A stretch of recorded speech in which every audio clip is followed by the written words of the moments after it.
Hey, you guys, it's your boy Eli here, and I'm happy to announce that we will be part of Comic Palooza's podcast partnership program. And we will be there live in front of all of you guys, everyone who's be attending Comic Palooza on May 26th and 28th. We will be doing a live podcast episode in front of everyone and hope to see you all there. Uh, we will be doing some cool stuff there, and I hope to see you guys there. Hopefully, a meetup. Who knows? Anyways, guys, hope to see you guys there. Anyways, peace. And welcome back to the Geek Centurions, guys. It's me, boy Eli. It's me, Joe. And we're here to talk about Guardians of the Galaxy Volume 3, the long-awaited final movie of this trilogy.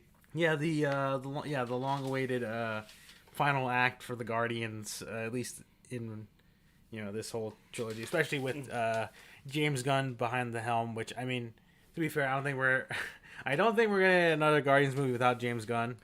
He is very much integral to that situation, to these films, and like making sure they're of the quality that they are. Yeah, because not to get too deep into it right now, but this movie was, I'm gonna say, fantastic. Like, it is a really good movie. I think it works from start to finish. Mm-hmm. I would argue that probably a lot of people who aren't as into like the Marvel stuff as we've been would probably be like, okay, this is like the first, like it's the best movie since Endgame. Probably there's probably gonna be some people like that. Which, I mean, I would argue like No Way Home, all that stuff. But yeah, this is gonna be like, I know there's been like talks of like, is there Marvel fatigue? Blah blah blah. It's like, can Marvel can make a good movie anymore? It's like, no, this is I feel like this movie will prove a lot of people like, nope, there's still Marvel magic. And I feel like this movie also prove people who have, hesitance towards James Gunn as he goes into making DC films feel a little more confident. Oh yeah, no, definitely. If this whole trilogy has proven anything, is that I think the new DC universe is in good hands.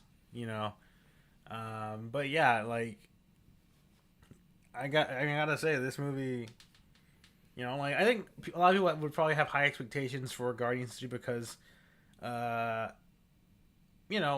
much like any of these trilogies, that we've had, like, it's always kind of hard to like stick the third one. Mm-hmm. Like the third movie in a trilogy is always like kind of the hardest one to do.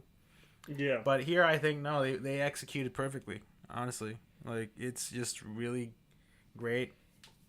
All around. I don't like. We'll get more into the the review and our basic thoughts on it, but yeah, I can't really stress this enough. It's a good movie. Go watch it. Mm-hmm. Like, yeah, no, I'm with you there. There's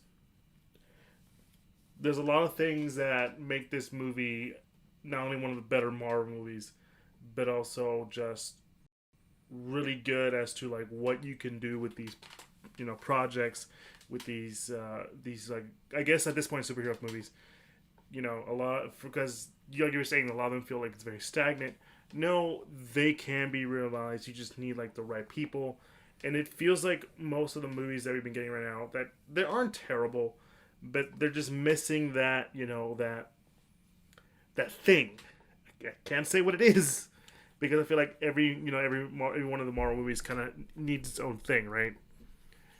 Like with this one, James Gunn is very much needed for these movies because it's his voice, it's his ideas. He knows what to do with these characters. There's no one else you can trust with these characters, right? So, again, like, I feel like these movies just need their right guy. mm-hmm. Well, not guy, but like more like they need their right. They need a voice, right? They need a voice, right? And for some people, it's like, well, I mean, like, all the Marvel movies are the same. They're all like, done by committee and stuff. I disagree with that, mostly because I feel like if that was the case, it would feel more by the numbers, and it doesn't feel like robotic, right? Yeah, because I feel like when you think about like a movie that's done by the numbers, I feel like that's like, I would argue something like the like when the new Transformer movies came out, like I'm talking about like Transformers 4 and 5 or whatever, Mm-hmm. those felt a bit more by committee and stuff because there was definitely like some things when you look into it, it's like, why is that there? What's the purpose of this? Like the whole fact that there's a whole subplot where they have to go to China, which, in case you don't know, back in like the day, early like the mid 2010s, Hollywood started to see the Chinese market as like a huge market because hey, that's a billion people. They watch a lot of movies. Like we need to tap into that Chinese market, get all that money, and for Paramount and making the Transformers movies like Michael Bay, they were like, yeah, let's straight up have a side plot where they go to China. Have a prominent character who's Chinese, have like a literal frame, like 5 seconds of like Stanley Tucci just drinking a milk bottle that's from a Chinese like like product, like just sipping it down and stuff. Like, man, that's product placement, like overt product placement stuff. Heck, Marvel even kind of did it with Iron Man 3. There's like a deleted scene for the Chinese version of the movie where the people working on Tony Stark's heart are like very well-known Chinese actors. So weird. So weird, so very, very weird. Like I don't even know they still do that nowadays. I don't think they do because it's very. I'm guessing like the returns were just not worth it in the end. I'm pretty sure.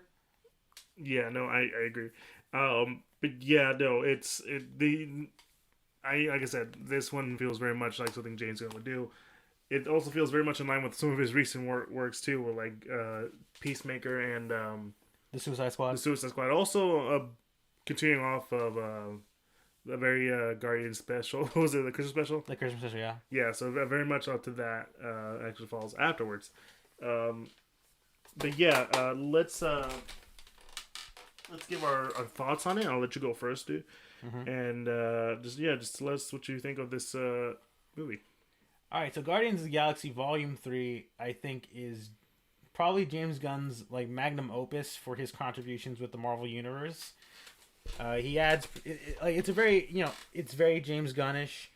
You have a lot of the characters have their own like arcs, and like I think really they have like a chance to like spotlight themselves, like unlike in previous movies. I feel like everyone has like a moment where it's like, oh yeah, this is why I'm on the team. Basically, it's very emotional. Our villain, the High Evolutionary, is a great villain. Probably like one of the best Marvel movie villains in a while. Oh, the story's emotional. It's gripping. It's full of action, full of fun and comedy. It's like I think the perfect blend of what Marvel likes to do with their movies, and it's very executed perfectly in all facets of its production. Yeah, no, I totally agree. I'm gonna give my thoughts on it right now, actually. So James Gunn's Guardians of the Galaxy Volume 3 is not only a fitting end to his time with Marvel, but also a fitting end to the Guardians in ways that feel right. Not saying people die or not saying people don't die, but considering how where our characters start off as and where they end up on, it feels very conclusionary. The High Evolutionary is a very, very good villain. His motivations are made clear, and it's understanding as to why he is the way he is also very much a very dark story, and in a way where it's like not beating you over the head with kind of dark. It's very dark, but also has its very light moments, and very hopeful moments. It's very centered around like these people coming together and dealing with their traumas, their issues, and from their pasts. But yeah, no, that's basically Guardians of the Galaxy Volume 3. It's like I said, it's a culmination of what James Gunn has been working with the Guardians, and I kind of want to go off of what you were saying. It's very much like the best of what Marvel is known for. Mm-hmm. And I want to pick your brain on this. Like, what do you mean by that? Well, I feel like sort of what makes Marvel movies work. I feel like a lot of the times is like I think people like to believe that like what makes Marvel movies work is just like a bit of like snarky meta humor sometimes and like bim bump like big action, right? Mm. But I don't think that's necessarily the case. I feel like the Marvel movies have always been like good because they sort of like create at least while probably not like deep characters, like very relatable characters or like fun characters to just follow, right? Mm. Like Tony Stark, Captain America, Steve Rogers, Thor, like they're all fun characters to follow through. And I think what the Guardians movies, now looking at the whole trilogy perspective, have done is basically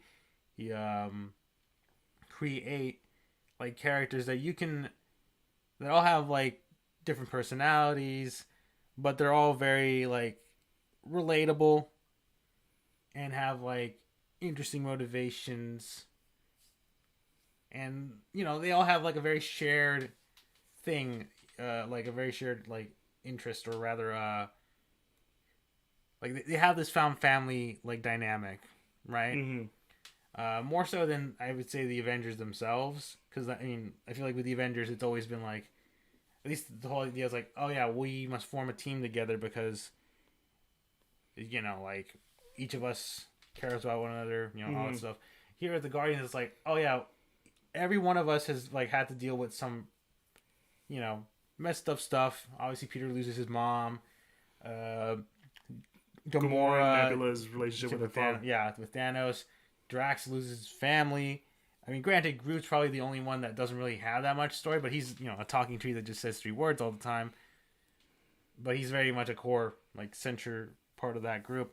Rocket, I mean, if you haven't really noticed from the trailers, like we pretty much learned his origins in this movie, and we sort of get and understand why he's always been a bit more aloof.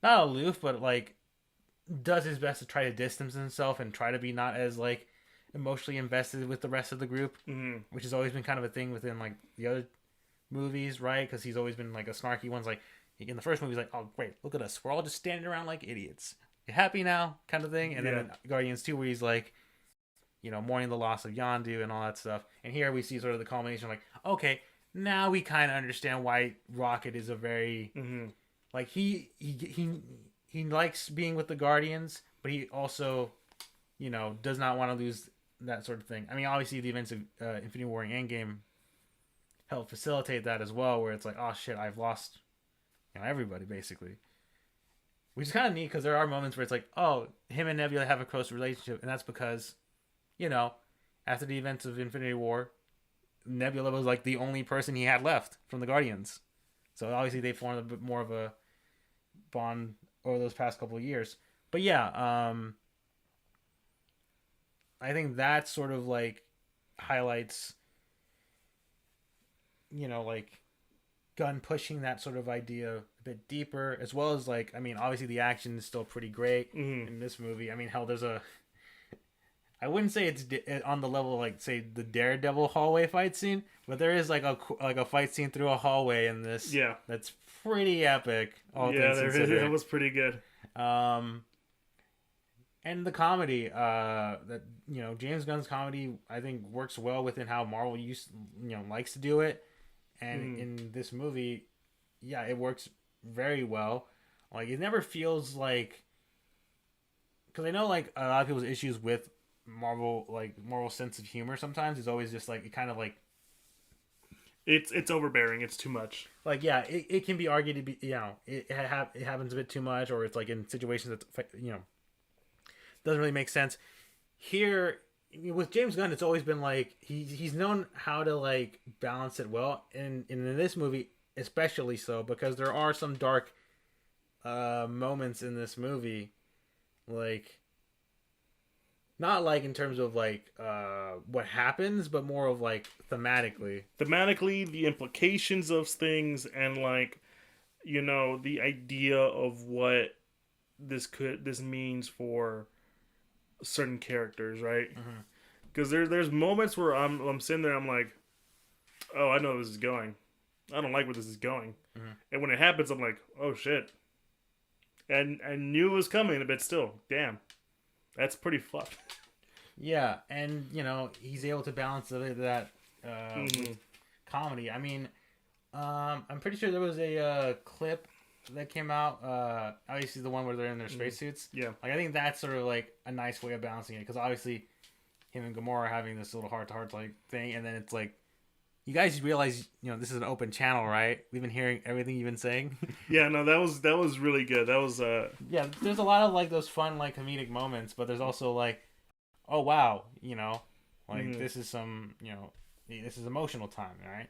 Like, James Gunn knows when to like put when stuff needs to be emotional and when stuff needs to be comedic. I mean, just look what he did with the Suicide Squad movie. Like, same thing, right? Like, that movie has a lot of like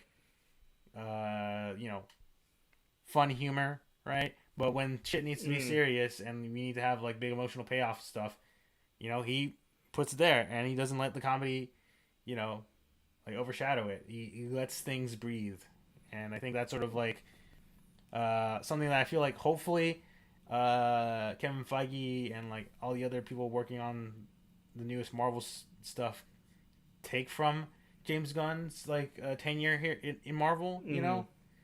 Just like, hey, we need to let stuff breathe a bit. We can't just be like doing this and this and that all the time. Granted, that doesn't happen with all movies. I mean, Black Panther, Wakanda Forever, another good movie, I think also balances out its sort of like tones very well.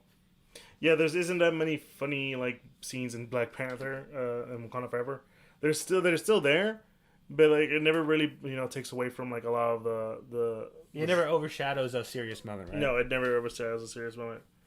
Like it's every once in a while, and it comes from his character. You already knew was gonna be the one to make the jokes, and like it feels natural for that character. So it never really bothered me. But yeah, no, I like what you're saying right there. I hope, and maybe we don't know the future. I mean, apparently they are like delaying some movies to make sure that they at least stay in the oven a little bit longer. After the reception of like I think it was a Quantumania and a lot of stuff going on with that.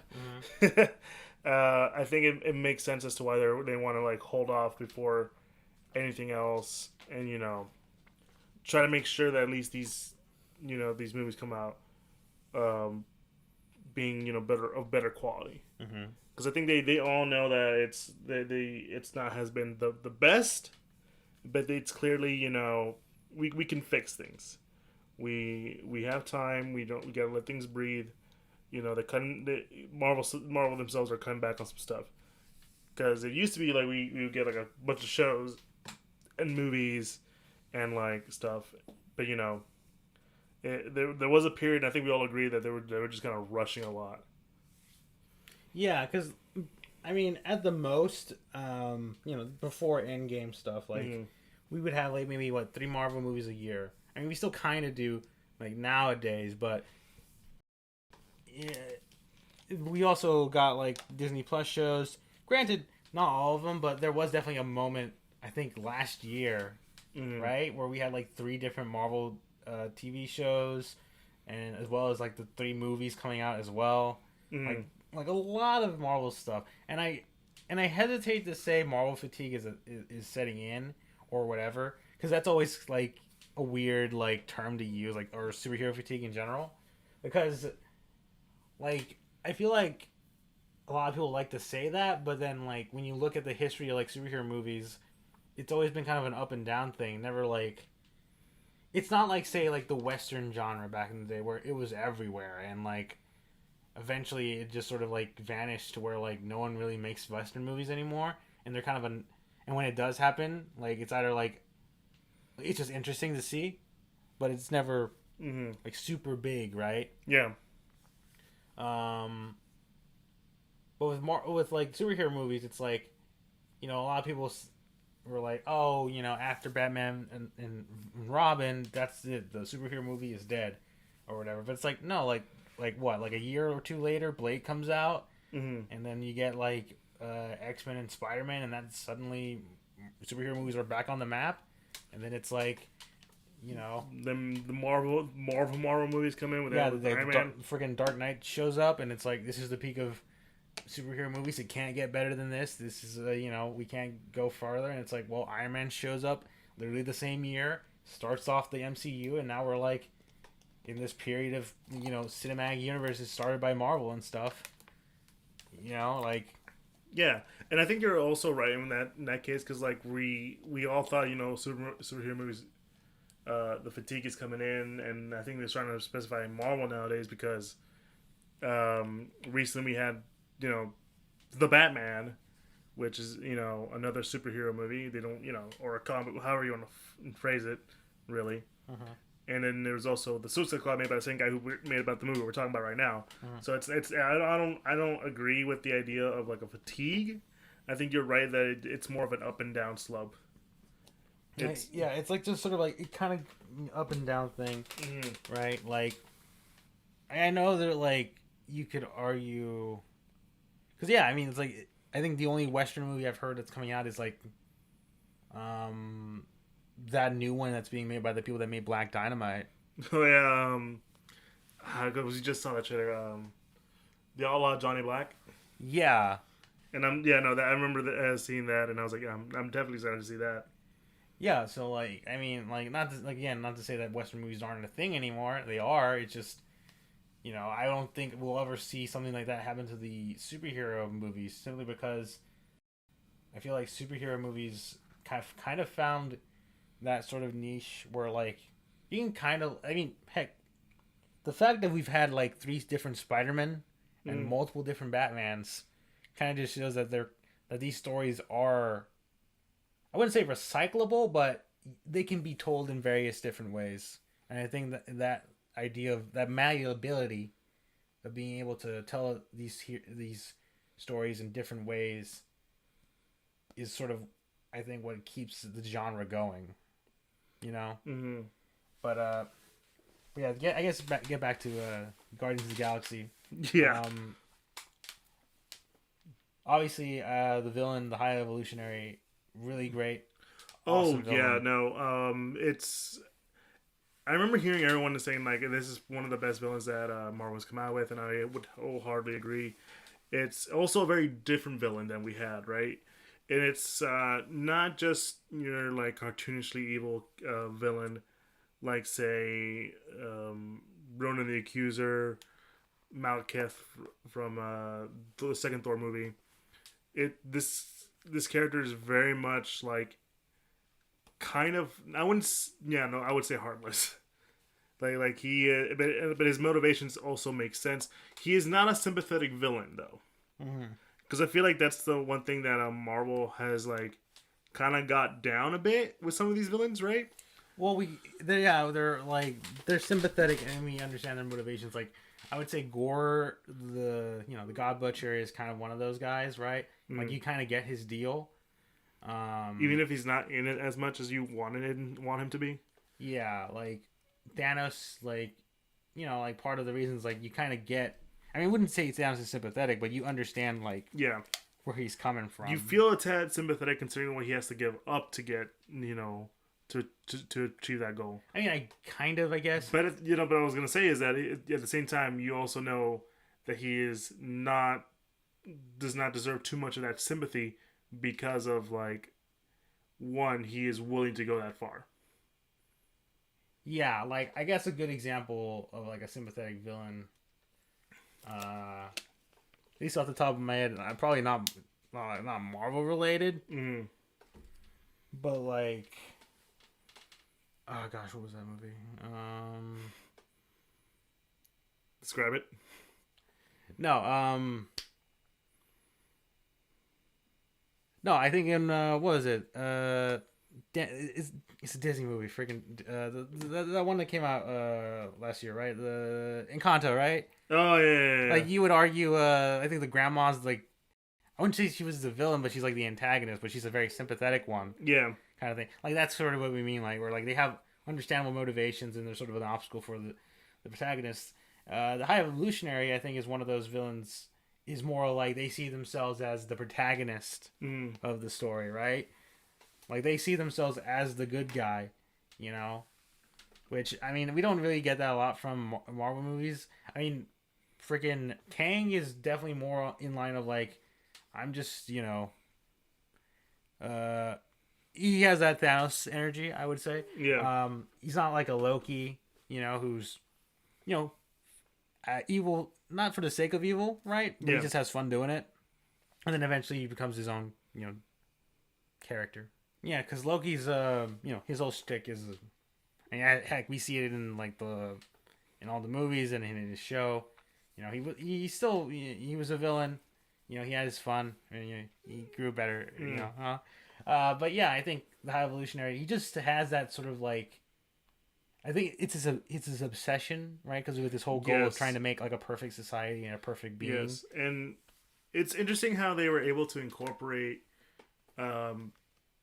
his comic origin and sort of build onto it into more of a sinister thing, because like in the comics, the High Evolutionary isn't that big of a deal. Like, he's a villain, don't get me wrong, but it's also like, it's the High Evolutionary. Who cares, right? It's like it's not a top tier villain, right? And James Gunn is able to pull things and make it more of an interesting villain. They really go hard on the Island of Dr. Monroe stuff in this movie with him, because that's kind of how it always was. Because he was like this dude who wants to build a perfect society, except instead of humans he chose animals, and that kind of stuff. And it's all in the movie. I'm not spoiling anything. That he stays very true to that character, and James Gunn kind of just builds on it and makes it more kind of sinister, and like really goes into and you'll see this in the movie, his god complex, where with him trying to make this perfect society. What would this guy who does this kind of things try to do with all that, and like how far is he willing to go? Because like he goes some places and I'm like, ooh, that's some bad shit, man. Yeah, That's some really bad crap. But it's also kind of interesting how like he does. I'm not gonna explore too much into this, but like I do find it interesting that like he has a lot of followers, I would say, but they're not wholehearted to his plans. I'll say that.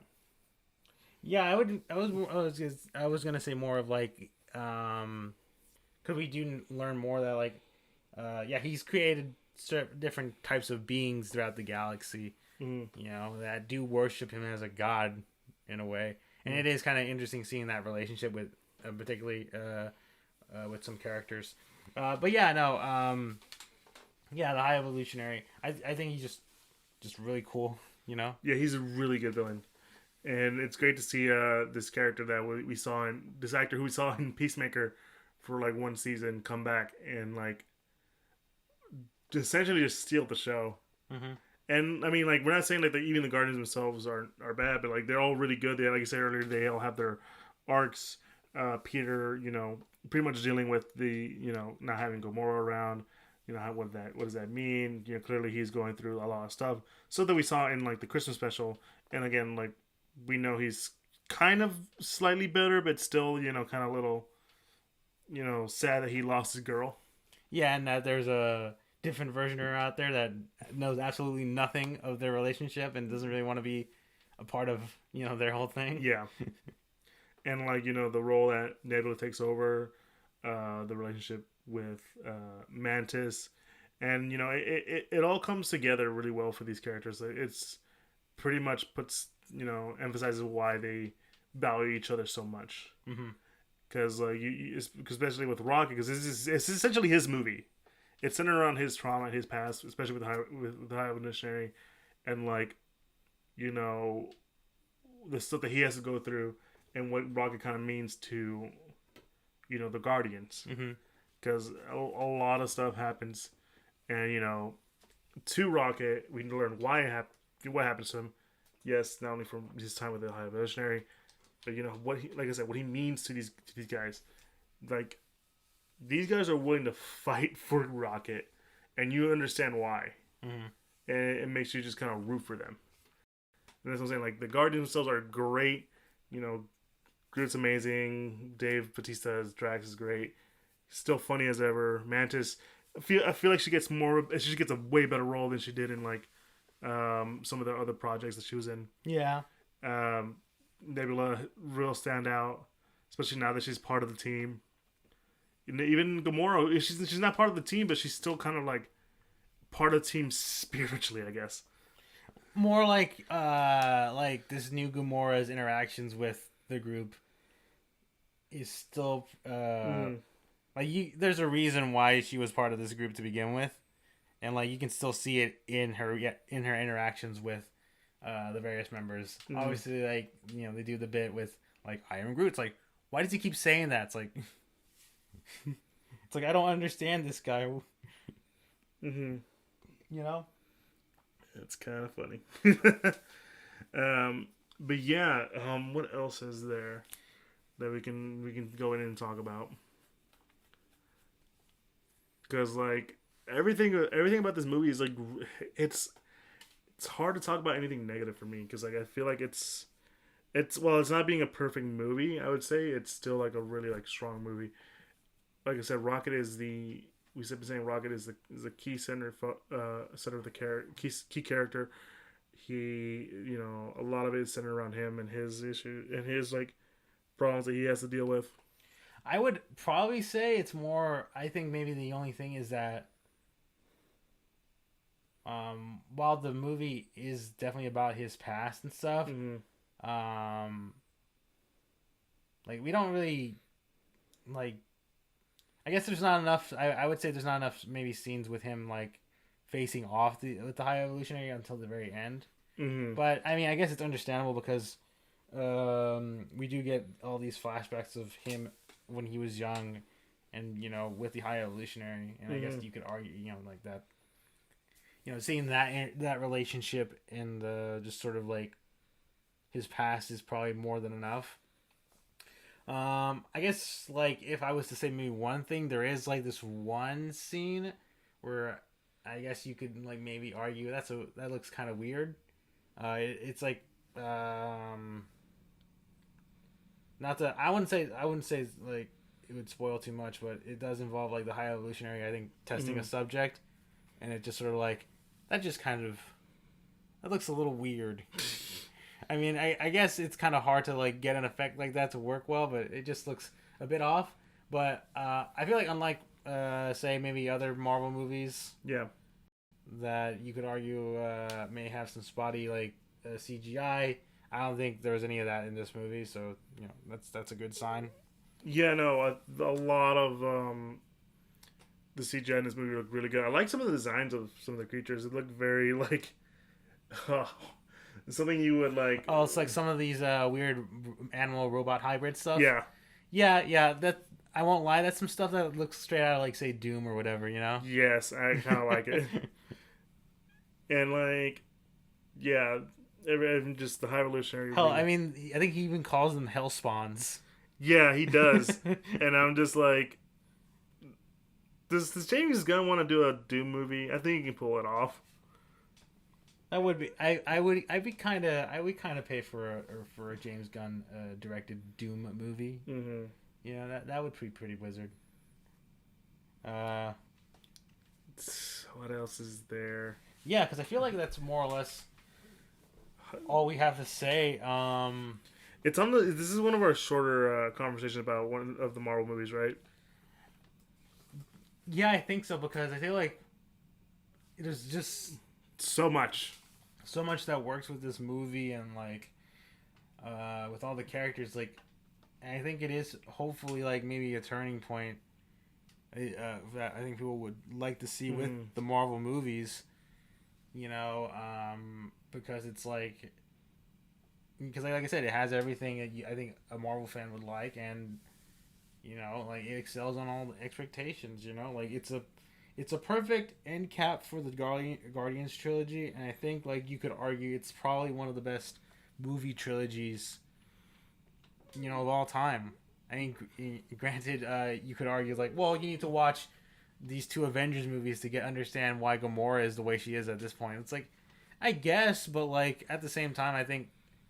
Like narratively, like thematically, I mean, like the themes of like having to deal with trauma and loss and finding, you know, this whole found family dynamic the Guardians has, works. Mm-hmm. No, I agree. It like altogether, Well, for one, they also explain like what these what happens to Gamora. So not that hard. Yeah. Also, those movies made like $1 billion. Everyone has at least seen them once.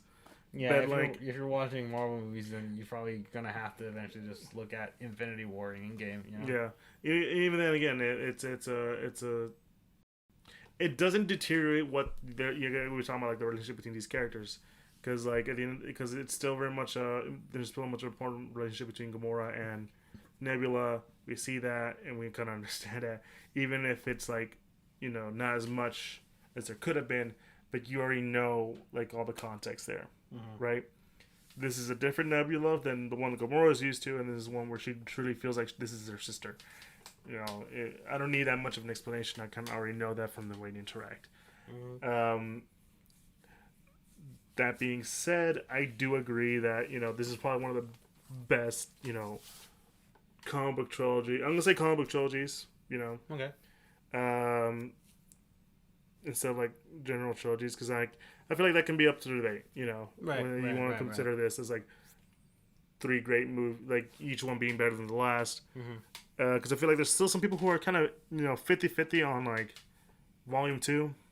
And, I mean, I really enjoyed Volume 2. Right. But I can kind of get why some people were kind of upset about it.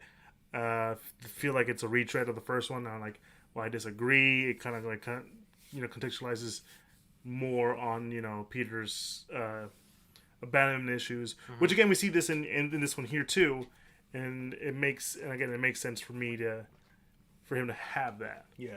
Hence why I was never really bothered by some, because some people I remember being so bothered by the Peter being kind of lashing out at Thanos for killing Gamora. And I'm like, no, that makes sense considering how much this guy deals with loss.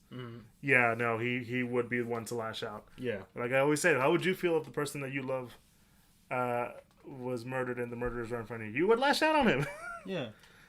Like that's what would happen, and it makes sense. So and then and you see that too here, because like Peter does not want to lose anyone here, anyone he loves. Yeah. He's willing to sacrifice himself to keep everyone alive. And yeah. Now here's one thing I want to say. And since this is James Gunn's last Guardians movie / last Marvel movie, without saying too much about the end, do you feel like that's a good place to end it for him? Yeah, I mean, like I said, this movie perfectly, encaps the Guardians, Now, granted, I'm not saying, like, oh, the Guardians, like, as a team are done, blah, blah, blah. No, like, there's still going to be Guardians of the Galaxy stuff going on. But in terms of, like, making any more movies, I'm pretty sure they probably won't anymore. I mean, heck, when James Gunn was fired, like, the first time, like, back in like a couple years ago from everyone working on Guardians 3 was like, yeah, I mean, we're not going to make the movie if you don't have James Gunn with it. Like, he's the heart and soul. He's the brains. He's what makes these movies great. And, shout out to the cast and crew, because they were right. Absolutely. I do not think anyone can make these this version of Guardians of the Galaxy if it's not James Gunn. Yeah, he has such a huge influence in here. And that's kind of why I'm saying that, like, considering how he has, written these characters with such, like, heart and love, and, knowing that he will eventually take over Superman. Was it Superman Rebirth? No. Legacy. And, like, knowing what he's done here with, like, not only just having great emotional moments with these characters, like I was saying earlier, but still having these moments of, like, oh, shit. But still having that sort of hopefulness. Yeah. I think I very much trust him to carry what he's done and to Superman. because he has shown us that he can do it. He's very good with understanding these characters and writing them. And if he needs to change them, he changes them for the better. Mm-hmm. But yeah, I think that's a good place to end this because I feel like we're gonna be like talking in circles again, and I don't want that. But yeah, guys, if you enjoyed what you heard, be sure to follow us on social media: Instagram, Facebook, and Twitter at Geek Centurions. We're most active on Instagram. To be sure to follow us there, you'll find a link to all podcast sites. We're officially part of like Apple Podcasts, Google Podcasts, Spotify, all the like. And we have a link to the YouTube where you can put a face to the voice for all you audio listeners out there. And yeah, be sure to like, comment, subscribe. We do have a Patreon. It's just really just there for funsies. But yeah, that's going to be the end of the episode. And like I said before, guys, we are going to be at Comicpalooza May 27th to 28th doing a live podcast for the podcast family program that they're having. And we will be a part of that. We will have a table set where you guys can come and check us out where when we do our live session. And hopefully, it goes well. Mm-hmm. Hope to see you guys there. And yeah, it's been me, your boy Eli. It's me, Joe. Oh, we didn't give our rating yet. Oh, yeah. Yeah. I think that's the one thing we forgot. Yeah, no. Yeah. Just one quick thing. Yeah, quick thing. This has to be like at least 9 out of 10 for me. I would say 9.5. All right. That's The Guardians. It's a very good movie, and hope you guys go watch it. Let us know what your thoughts on it. And yeah, it's been me, your boy Eli. Me, Joe. You guys have a good one. Peace.